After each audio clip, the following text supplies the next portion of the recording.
In this video, we are going to discuss one of the most important topic of forex trading and that is lot size. forex trading crash course का topic 1 successfully complete करने के बाद अब जो है हम topic 2 discuss करेंगे and that is lot. What is lot? देखो फॉरेक्स मार्केट में हम फिजिकली किसी भी करेंसी को बाय और सेल नहीं कर सकते, इसीलिए फॉरेक्स मार्केट के लिए लॉट साइज एक्सटेंडेड लिया गया है कि हम मार्केट में लॉट के थ्रू ट्रेड करेंगे, करेंसी को बाय और सेल करेंगे. लॉट साइज आप लोगों को क्या दिखाता है? लॉट साइज आप लोगों को रिप्रेजेंट करता है फिक्स्ड क्वांटिटी ऑफ यूनिट्स को रिप्रेजेंट करता है. इस वीडियो में मैं आप लोगों को लॉट टाइप सिखाऊंगा. लॉट टाइप्स में जो यूनिट्स होते हैं मैं आप लोगों को वो सिखाऊंगा. आप लोगों के साथ अकाउंट में कैपिटल बैलेंस हो, रिस्क मैनेजमेंट को यूज़ करके आप लोग कितना लॉट साइज आप लोगों को लेना चाहिए, मैं आप लोगों को वो फार्मूला सिखाऊंगा और आप लोगों को मैं एग्जांपल सिखाऊंगा. तो अभी स्क्रीन के तरफ आ जाइए, मैं आप लोगों को सिखाता हूँ कि लॉट के कितने टाइप्स होते हैं. देखो हमारे साथ मार्केट में लॉट के 4 टाइप्स है. स्टैंडर्ड लॉट है, मिनी लॉट है, माइक्रो लॉट है और नैनो लॉट है. स्टैंडर्ड लॉट में हमारे साथ 1 लाख यूनिट्स होते हैं. 1 लाख यूनिट्स का क्या मतलब? अगर आप लोग लेट सपोज मैंने यहाँ एग्जांपल दी है यूरो यूएसडी में, अगर आप लोग 1 स्टैंडर्ड लॉट ट्रेड एग्जीक्यूट करते हैं तो इट्स मीन आप लोग यूरो को 1 लाख यूरो खरीद रहे. 1 लाख यूनिट ऑफ यूरो को आप लोग खरीद रहे. यूरो क्या है? ये हमारे साथ बेस करेंसी है. यूएसडी क्या है? ये हमारे साथ कोड करेंसी है.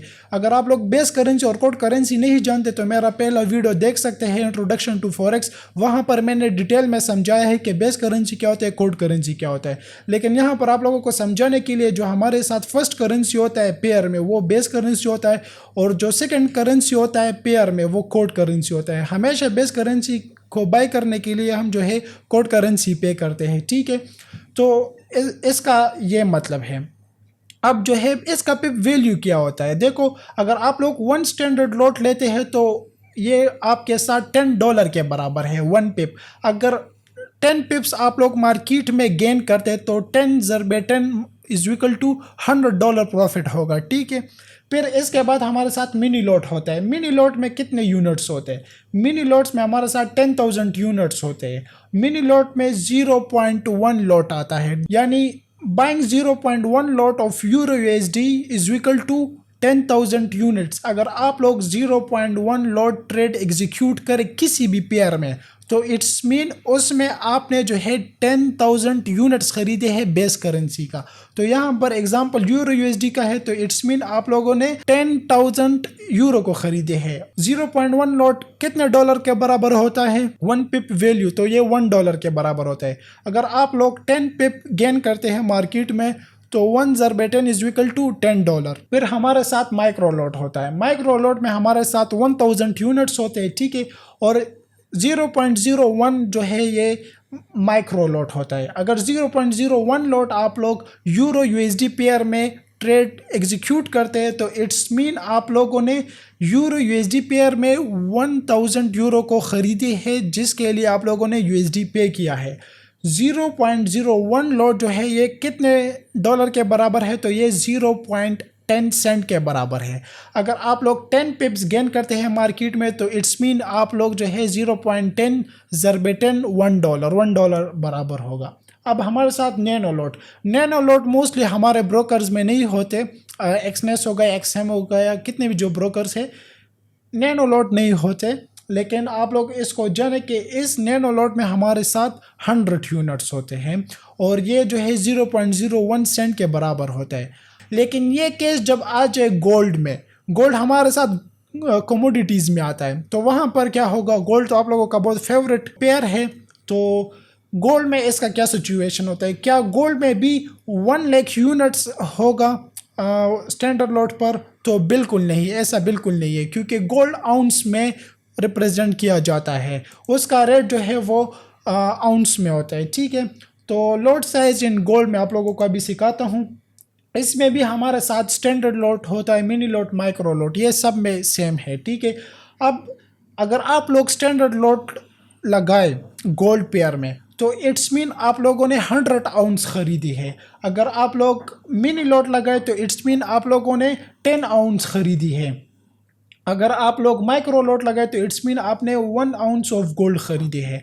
अब स्टैंडर्ड लॉट में आप लोगों ने 100 आउंस ऑफ गोल्ड खरीदी है, 1 लॉट आप लोग अगर लगाए, ठीक है, तो 1 पिप इसमें भी $10 का बराबर होगा। अगर आप लोगों का जो कोड करेंसी है वो यूएसडी में हो, अगर आप लोगों का अकाउंट यूएसडी में हो तो 1 पिप जो है वो $10 का बराबर होगा। अगर आप लोगों का अकाउंट करेंसी यूरो में हो, जीबीपी में हो, तो फिर 1 पिप का वैल्यू वो डिफरेंट होता है।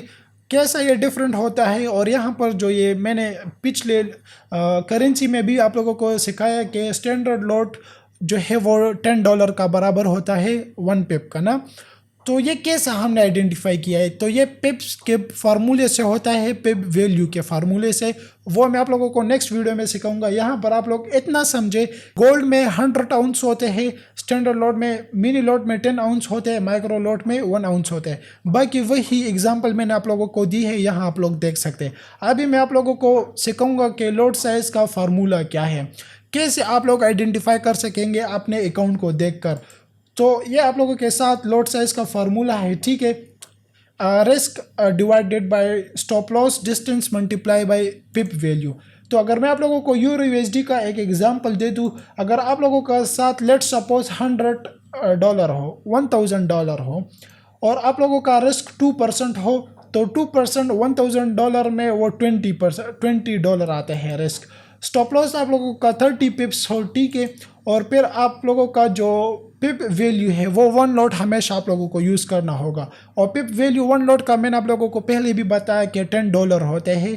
तो इसलिए आप लोग ये सारे वैल्यूज़ को उठाकर इस फार्मूले में पुट करें, ठीक है। रिस्क आप लोगों का कितना % है ये पुट करें, स्टॉप लॉस आप लोगों का 30 पिप्स है ये पुट करें, और पिप वैल्यू जो है वो $10 है वो पुट करें। तो ये आप लोगों के साथ $20 जो है रिस्क है, 30 पिप्स हमारे साथ स्टॉप लॉस है, और जो ये 10 जो है ये आप लोगों के साथ क्या है, डॉलर है।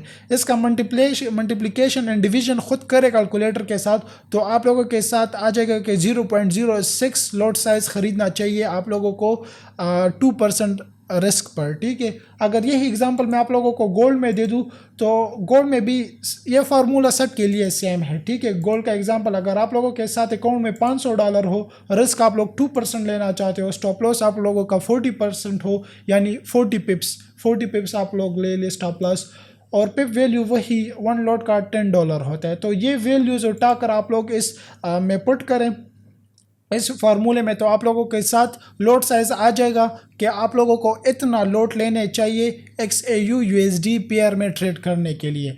ये तो मैंने आप लोगों को सिखाया, लेकिन अभी मैं आप लोगों को ये सिखाऊंगा कि आप लोग जो है ये डायरेक्ट ऑनलाइन कैसे कर सकते हैं। ऑनलाइन आप लोग जो है पोजीशन कैलकुलेटर सर्च करें, यहाँ आप लोग स्क्रीन पर देख सकते हैं पोजीशन साइज कैलकुलेटर। myfx.com पर भी है, यहाँ पर ये myfxbook.com ये बहुत अच्छा है, ठीक है। यहाँ पर आ जाए, यहाँ पर आप लोगों के साथ करेंसी पेयर में देखें, आप लोगों के साथ डिफरेंट करेंसीज, जो करेंसी आप लोग लेना चाहते हैं। लेट सपोज यहाँ पर मैं GBP JPY को ले लूँ, ठीक है। करेंसी अकाउंट करेंसी हमारे साथ USD में हो, अगर आप लोगों का यूरो GBP में है वो पुट करें। फिर अकाउंट साइज क्या है आप लोगों के साथ, लेट सपोज $500 हो। फिर आप लोगों के साथ जो रिस्क रिवार्ड रेशो है वो 2% लेना चाहिए, 2% डालो। फिर आप लोगों का स्टॉप लॉस कितना हो, लेट सपोज मैं लेता हूँ 50 पिप्स का स्टॉप लॉस हो हमारा, तो आप लोग कैलकुलेट पर प्रेस करें तो आप लोगों के साथ आ जाएगा कि आप लोगों को कितना लॉट साइज लेना चाहिए। तो 0.03 लॉट आप लोगों को लेना चाहिए 2% रिस्क लेने के लिए। तो ये सब कुछ था लॉट के बारे में, लॉट साइज़ के बारे में। मैंने आप लोगों को गोल्ड में भी सिखाया, करेंसी पेयर्स में भी सिखाया, और यहाँ ऑनलाइन भी सिखाया कि आप लोग जो है कैसे इसको आइडेंटिफाई कर सकते हैं अपने अकाउंट के मुताबिक। रिस्क मैनेजमेंट इससे होता है और प्रॉफिट कैलकुलेशन भी हो सकता है।